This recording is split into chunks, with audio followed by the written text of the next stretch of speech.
Today a racist man who used to torment me as a kid came into my business to ask for a job. What was the longest you've waited for karma to kick in? Tonight a guy walks into my family's convenience store to buy a pack of cigarettes. I know him from my days growing up here. Him and his younger brother used to give me a hard time. They were real bullies, racist types who encouraged others to pick on me and even to turn violent against me. I hated him, and his family, for taking a part of my childhood.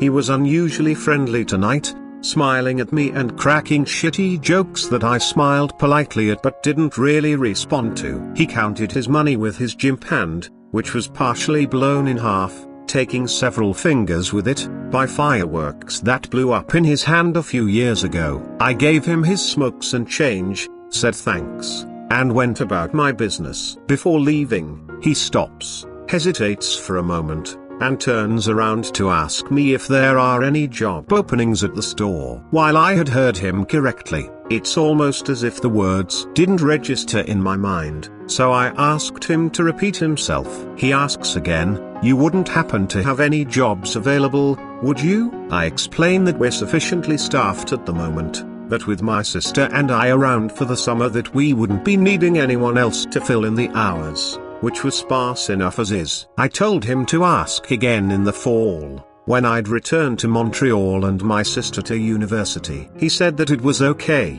but that he needed something now because he was just left by his wife. He said thanks anyways, and walked out. Memories of him being a jackass flashed around in my head, and through these a clearer picture began to form. When he had just graduated high school, his parents broke up in a massive way, leaving a fractured home for his younger siblings to grow up in. Sometime in his life he experienced his hand being blown apart by an explosive. He had amounted to very little, and his marriage was falling apart. And now, he had to come asking for a job from the local he used to make fun of and claim superiority over throughout his life. I'm half white and brown, BTW, not black, but to people in this part of the world, if you're not white then you're a chink or an.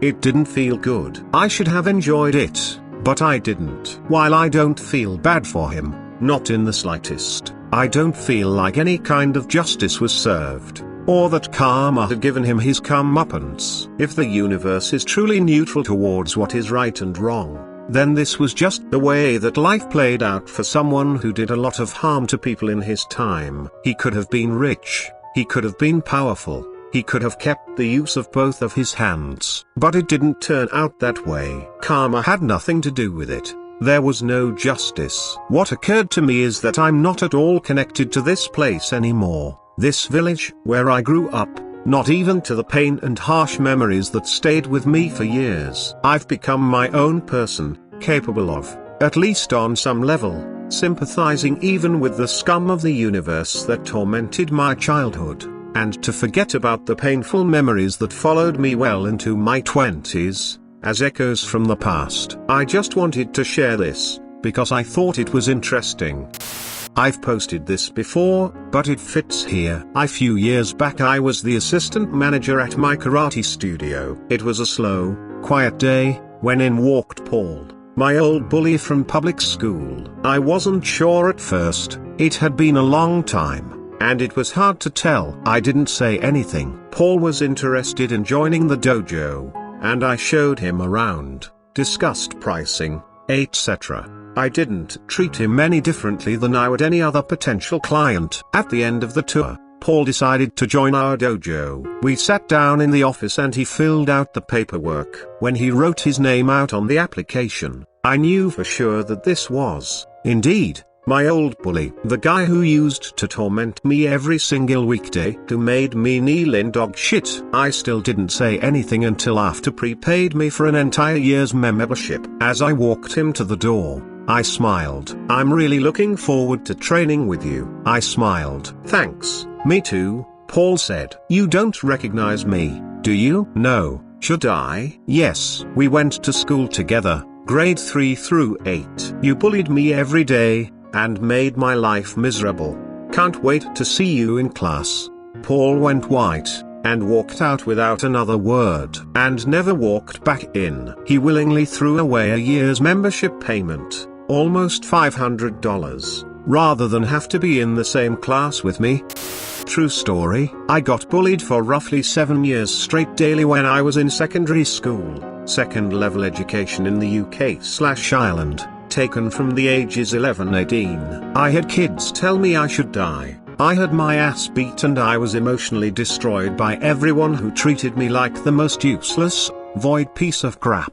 I didn't feel like I should exist. I sat at home contemplating just ending it a lot. I always loved art, drawing and writing. During my adolescence I retreated to the internet. I didn't want to go to clubs where those people were, yet could still talk to people. I started posting animated flash cartoons and comics to other people who were like me for critique. Due to the bullying directed at me, I developed a rather sad sensibility towards life and an ability to quickly come back verbally at anyone who wanted to give me abuse. It was a defense mechanism for sure, but the tone shone through in the animations and comics that I drew. Through all that, I met friends and eventual co-workers. I now draw a cartoon called Cyanide and Happiness. The local papers write about me. That school held an assembly in my honor once recently. I was told this by a friend who now works there. I live overseas and Jonathan Ross comes to hang out with me at Comic-Con every year, where again pictures of us appear in the local paper. My former bullies know all about this. The particularly bad ones now either avoid me in bars now or try to be my best mate, and I walk around my hometown beaming. There was one kid in particular who would stand behind me in assembly every morning. Each year, Grade 2 Americans was arranged into a line in the main hall, and headbutt me in the back of the head for a laugh with the others around me. The back of my head was severely bruised for months at a time, and early on it'd leave me in tears with the physical pain and lack of respect for me. I'd dread every morning. I'd hear them behind me snickering and discussing whether he should do it or not. I couldn't turn around to stop them, because then I'd get yelled at by teachers for not paying attention to the front. I'd have my hand at the back of my head to protect myself. I'd hear him say, "Come on, Dave. Put your hand down, you're safe." I'd eventually relent and he'd do it anyway. They'd laugh. I'd turn around and ask him to please not do that, because my head was in so much pain from the trauma he'd dealt it before. He said okay, whilst smirking. I'd turn around. I'd hear them snickering and he'd do it again. This went on for around 2 years. That kid is now a hardcore drug addict, and doing very poorly in life. Feels good, man. Thank you. Internet. Side note, sorry I keep editing this, but more and more is coming back to me as I read your comments. I developed a huge stutter 2-3 years into the bullying because I was so nervous at presenting myself to these people in front of class. They eventually noticed and made fun of that, and it became a recurring loop. I'd dread every class that would potentially make me read out aloud for fear of the humiliation. English Lit was the worst, followed by French and religious education. The teacher in English Lit would go around each person row by row in the room, making us read out large portions of whatever we were studying. As it neared me I would nearly faint with fear. I'd be sweating. I'd lose lots of sleep over this over the years. The worst feeling in the world was to be made to stand up and be made an example of in front of people that actively hate you under what felt like the guise of education. It felt like a punishment ritual. I'd tell the headmaster, but he'd tell me I had to do it to promote character building skills.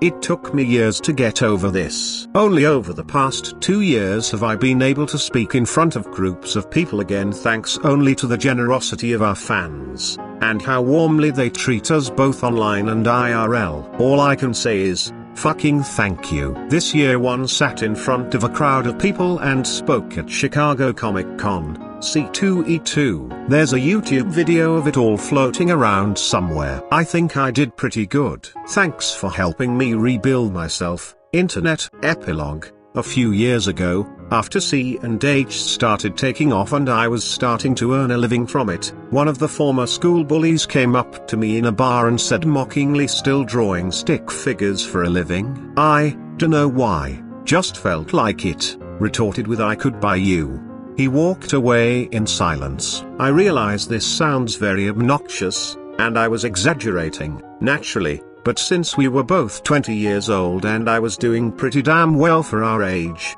better than he, I felt pretty justified. That one proper, direct moment of in your fucking face, shithead was worth it.